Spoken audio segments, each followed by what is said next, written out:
ನನ್ನ ಮತ್ತು ಶಂಭುರಾಮನ ಬೆಳಗಿನ 1 ಗಂಟೆ ವಾಕಿಂಗ್ ಪ್ಯಾಕಪ್ ಮಾಡೋ ಸಂದರ್ಭ ನೋಡಿ. ಗೇಟ್ಗಳಿಗೆ ಹಾಕಿದ ಬೀಗ ತಗೋಬೇಕು ನಾವೀಗ. ಆ ಬೀಗಗಳನ್ನೆಲ್ಲ ತೆಗೆದು ನಾಳೆಗೋಸ್ಕರ ಬೀಗದ ಕೀನೆಲ್ಲ ಜೊತೆಗೆ ಇಟ್ಕೊಂಡು ಜೋಪಾನ ಮಾಡಬೇಕು. ಮತ್ತು ಈಗ ಈ ಗೇಟ್ಗಳಲ್ಲಿ ಓಡಾಡೋರಿಗೆ ಅವಕಾಶ ಮಾಡಿಕೊಡ್ಬೇಕು. ಈ ಕಾರಿಡಾರ್ ವಾಕಿಂಗ್ ಪಾತ್ ಏನಿದೆ ಇದನ್ನು ನಾವು ತೆರವು ಮಾಡಿಕೊಡ್ಬೇಕು. 1 ಗಂಟೆ 1.5 ಗಂಟೆ ನಮ್ಮಿಬ್ಬರು ಸೂಪರ್ದಿನಲ್ಲಿರುತ್ತೆ. ಆ ನಂತರದಲ್ಲಿ ಇಲ್ಲಿ ಓಡಾಡೋರಿಗೆ, ಕೆಲಸದವರು, ಮನೆಯವರೆಲ್ಲ ಓಡಾಡ್ತಾರೆ, ಅವ್ರ ಕೆಲಸದ ಮೇಲೆ ಅವರಿಗೆ ಮುಕ್ತ ಮಾಡಿ ಕೊಡಬೇಕು. ಕೊನೆಯದಾಗಿ ಲಾಡ್ಜ್ ಕಡೆ ಹೋಗೋ ಗೇಟ್ ಇದು.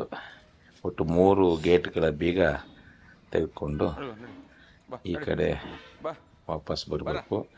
ಮನೆ ಕಡೆ ಬರಬೇಕಾದ್ರೆ ಶಂಭುರಾಮನ 4 ಕಾಲು ಡೆಟಾಲ್ ನೀರಿನಲ್ಲಿ ತೊಳೆಸ್ಬೇಕು. ಅದೊಂದು ಅಭ್ಯಾಸ.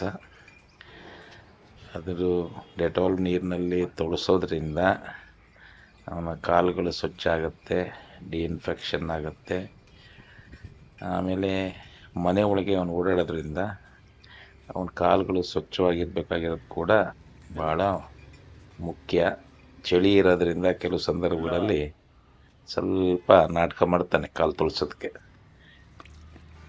ಅಂದರೆ 2 ಕ್ಯಾಮ್ರಾ ಇರೋದ್ರಿಂದ ಒಂದು ಕೈಯಲ್ಲಿ ತೊಳಿಸ್ತಾ ಇದ್ದೀನಿ, ಇಲ್ಲಾಂದರೆ 2 ನನಗೆ ತೊಳಸಾಕ್ತಾಯಿದ್ದೀನಿ ನೋಡಿ. ಇಲ್ಲಿ ಇದ್ರ ನಂತರ ಮನೆಯಲ್ಲಿ ಕಾಳು, ಜಾನ್ಸಿ ಇವರೆಲ್ಲ ಇವನಿಗೆ ಸ್ವಾಗತ ಮಾಡೋಕ್ಕೆ ಕಾಯ್ತಾ ಇದ್ದಾರೆ.